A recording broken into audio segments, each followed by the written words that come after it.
Alors, j'appelle. Un, deux. J'appelle maintenant Marine. Donc il reste 3 témoins pour que les gens sachent où on va en termes de durée. Il reste 3 témoins.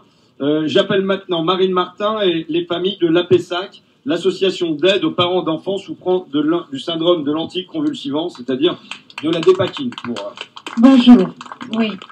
Donc je suis la maman, je suis une maman épileptique, maman de 2 enfants victimes de la dépakine, lourdement handicapés. Et donc en 2011, enfin en 2009 exactement, quand j'ai découvert le scandale, c'est vrai que pour moi ça a été comme une évidence. Quand en cherchant sur internet, j'ai découvert que la dépakine était le 2e médicament le plus dangereux pendant la grossesse, il fallait absolument que je dénonce le scandale et que j'informe les autres femmes, parce que dans la notice du médicament, ça n'était absolument pas mentionné. Donc dès 2011, je crée l'APESAC, je fais un petit peu de bruit, j'essaye au maximum de prévenir les femmes enceintes, et aujourd'hui on est 5700 victimes au sein de l'APESAC. 5500 victimes.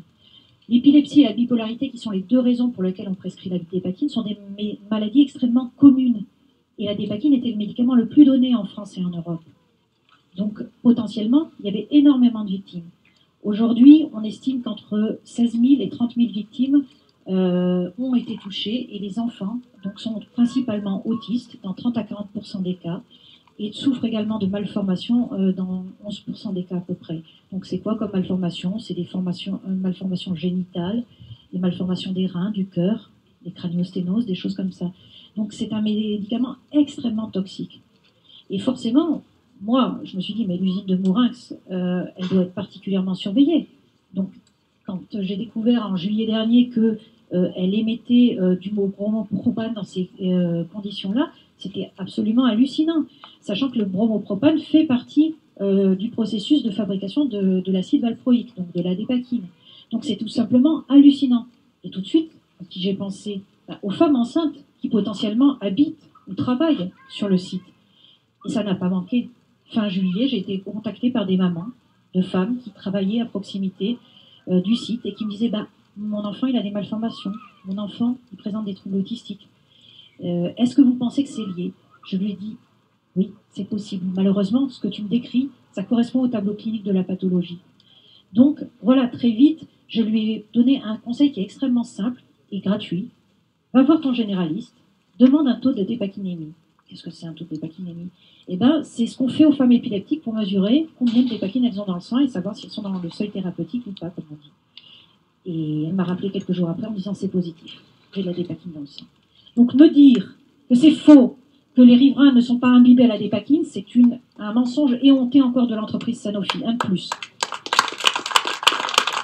Donc moi très vite, ces femmes-là, bien sûr qu'elles sont les bienvenues au sein de l'APESAC, bien sûr que je les encourage à me contacter, et l'APESAC a d'ores et déjà porté plainte contre l'usine pour cette tromperie, pour cette intoxication involontaire certes, mais c'est une intoxication tout de même. Donc aujourd'hui, pour moi, c'est une évidence que les riverains, les salariés ont été intoxiqués et que même si moi j'ai travaillé principalement sur les femmes enceintes, je sais que la dépakine est mutagène. Elle modifie le niveau d'expression de certains gènes. Donc même chez les hommes, chez les femmes, elle est susceptible de déclencher des pathologies sous-jacentes. C'est ça. Je l'appelle des fois en simplifiant l'exhausteur de goût. Mais c'est ça ce qu'elle va faire, la dépakine. Donc aujourd'hui, potentiellement, oui, les riverains qui sont à proximité du site risquent d'avoir des problèmes de santé. C'est une évidence absolue pour moi.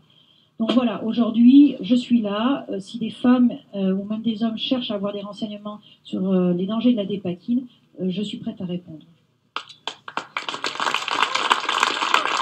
Alors,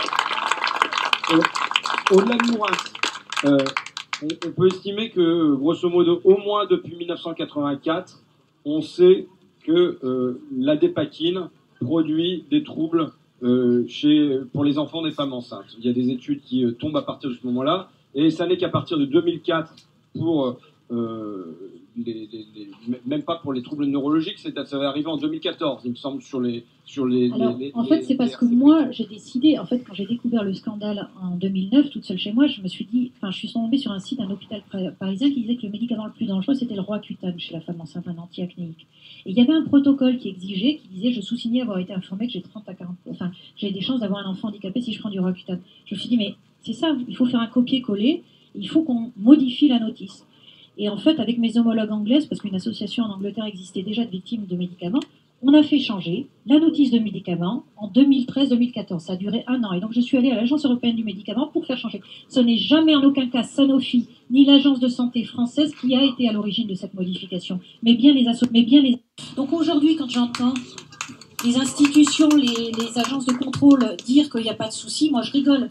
Pour la dépakine aussi, on m'a dit qu'il n'y a pas de souci. Pour la dépakine aussi, on n'a pas voulu modifier les notices dans les années précédentes. Et le rapport de l'Inspection générale des affaires sociales que j'avais demandé à Madame Marisol Touraine, qui a fait état au retour, effectivement, de l'inertie du laboratoire et des instances de santé.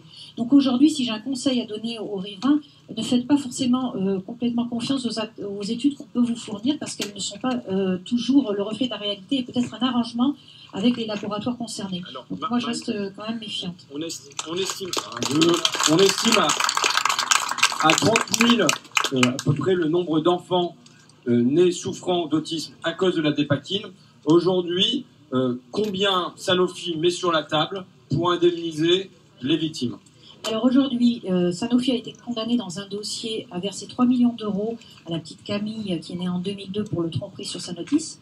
Cet argent a été versé sur un compte, il est provisionné. Bien sûr, Sanofi essaye de faire appel et va en cassation. Et je peux vous dire que d'ores et déjà, Sanofi refuse de payer. Et il a même attaqué l'État pour se faire rembourser les 3 millions d'euros. Donc c'est assez gigantesque. Ils se sentent tellement pas coupables, tellement pas responsables qu'ils sont prêts à dire... Et moi, quand je leur pose la question, bah, écoutez, pour mes enfants, ça a été reconnu, le lien de causalité. Qu'est-ce que vous me proposez? Je dis, débrouillez-vous, l'État paiera. Aujourd'hui, ils font tous leurs espoirs sur l'ONIAM, le fonds d'indemnisation que j'ai négocié. Et aujourd'hui, ils refusent de s'asseoir à la table de négociation, alors qu'ils ont été condamnés au civil en appel. Donc voilà, il faut que Sanofi absolument assume ses responsabilités. C'est scandaleux, c'est un manque d'éthique total à l'égard de ces enfants qui auront besoin à vie d'une tierce personne parce qu'ils sont handicapés, parce qu'ils sont autistes, et qu'un enfant autiste, ça ne pourra jamais être indépendant. Donc il faut aujourd'hui que le laboratoire assume ses responsabilités et prenne en charge ses indemnisations et pas aux contribuables, pas à vos impôts. Il est protégé par le gouvernement. Marine, je te remercie. Je voudrais remercier Marine. Ce livre n'existerait pas sans Marine et sans les gens de la CGT. Je le dis. Donc voilà. Ce bouquin, il est né d'une maman d'Épakine, enfin une maman d'enfant d'Épakine, Claire, qui appartenait à la Pessac, qui nous a écrit un courrier à Fakir, et c'est suite à ça qu'on est allé la rencontrer, qu'on a cherché à comprendre. Il y a eu ensuite des lecteurs qui ont dit « Vous racontez n'importe quoi, Sanofi avait prévenu tout le monde ». Et à ce moment-là, on a fait nous-mêmes des recherches sur les RCP, des résumés caractéristiques produits, pour montrer que Sanofi savait depuis 84 et que les RCP, elles ont commencé à être modifiées seulement à partir de 2004. Sanofi, j'ai récupéré, ils étaient furieux, toutes les données de pharmacovigilance. C'est-à-dire, quand un médicament est mis sur le marché, on a obligation de signaler. Eh bien, je peux vous dire que les malformations, ils le savaient depuis le début, puisque c'était sur les animaux, ils l'avaient vu. Et les troubles autistiques, dès les années 80, on leur signale les enfants autistes à cause de la mère traitée par des pakines. Et ils n'ont rien fait. Donc ils savent, c'est juste, ils gagnent du temps, ils seront condamnés dans les dossiers. Mais oui, c'est des assassins. Les enfants sont morts, il y en a 139. Hein, et il y en a 139 qui sont morts. Donc oui, il y a des enfants qui sont décédés suite aux malformations. Donc aujourd'hui, il faut qu'ils assument. Très bien. Donc moi, je remercie Marine, parce que c'est un combat qu'elle mène jusque contre les ministères. Marine, elles sont là, mes familles. C'est un combat qui est mené.